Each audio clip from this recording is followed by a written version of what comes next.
ज्योतिर्मय प्रदेश news में आपका स्वागत है। मैं हूं आपके साथ रूबी और आइए शुरुआत करते हैं खबरों।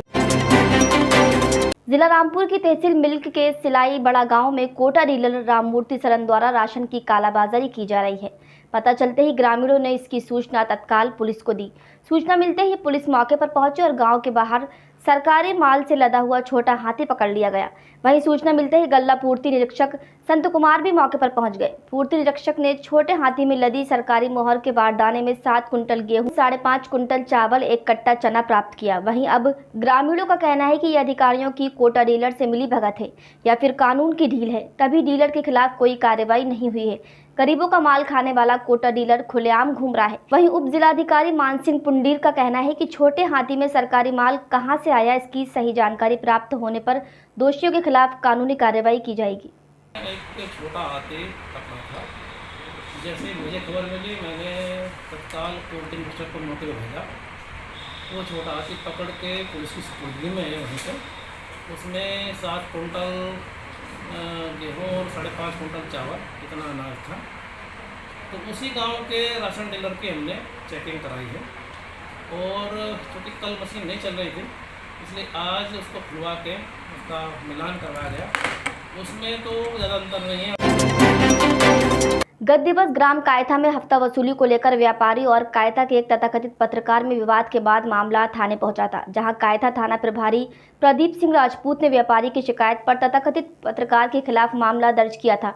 पर मामले को तूल देते हुए और लगातार समाज में भ्रामक जानकारी देते हुए कुछ पत्रकारों द्वारा प्रशासन की छवि धूमिल की जा रही है, जिस पर अनुविभागीय अधिकारी पुलिस ने थाना कायथा को निर्देशित किया है कि पत्रकार को अनुसंधान पूर्ण होने पर आरोपी पत्रकार की गिरफ्तारी की जाए और जल्द से जल्द तथाकथित पत्रकार को गिरफ्तार कर न्यायालय में पेश किया जाए। वहीं कायथा थाना प्रभारी प्रदीप सिंह राजपूत का कहना है कि जल्द ही आरोपी को गिरफ्तार कर लिया जाएगा, जबकि इस मामले में व्यापारी संघ पहले ही अपने बयान और FIR दर्ज करा चुके हैं। उक्त मामले में गिरफ्तारी में हो रही देरी से ऐसा प्रतीत होता है कि थाना प्रभारी राजपूत पर कोई राजनीतिक दबाव हावी हो रहा है। खैर, अब देखना ये होगा कि SDOP बोइट के हस्तक्षेप के बाद उक्त पत्रकार की गिरफ्तारी कब तक होती है।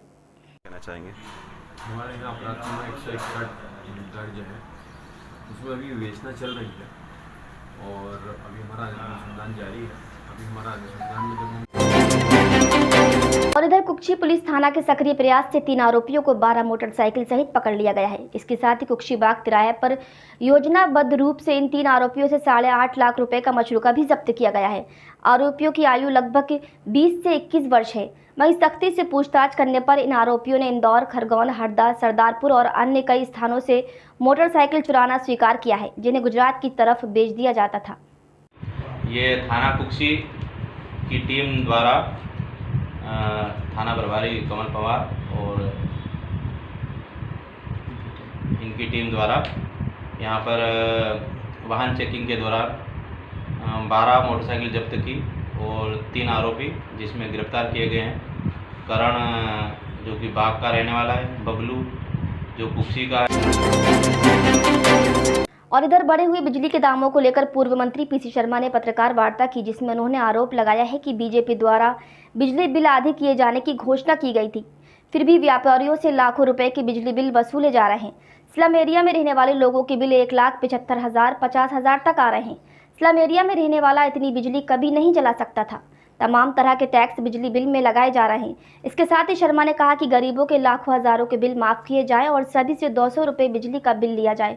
कोरोना काल में छोटे उद्योग बंद रहे। वहीं बीजेपी की निंदा करते हुए कहा कि गांव में बिजली बिल की वसूली के लिए मोटरसाइकिल ट्रैक्टर पर नोटिस चस्पा किए जा रहे हैं। बीजेपी सबका साथ सबका विकास की बात तो करती थी, लेकिन बीजेपी ने सबका सत्यानाश कर दिया है कि जब ये कमर्शियल उद्योग का व्यवसाय की बिजली बंद हो गई, लेकिन कंपनियों ने बिजली प्रोडक्शन लगातार जारी रखा और जब लगातार जारी रखा तो उनकी बिजली की खपत नहीं हुई और उसमें लगभग 500 करोड़ रुपए बिजली कंपनियों को नुकसान हुआ। तो वो भरपाई करने के लिए गरीबों के बिलों में जोड़ दिया और इसलिए 40-50 हज़ार और 1 लाख का बिल आ रहा है। दूसरा, जब पहले शिवराज जी की सरकार थी। खबरों में फिलहाल इतना ही। आप बने रहिए ज्योतिर्मय प्रदेश न्यूज के साथ। नमस्कार।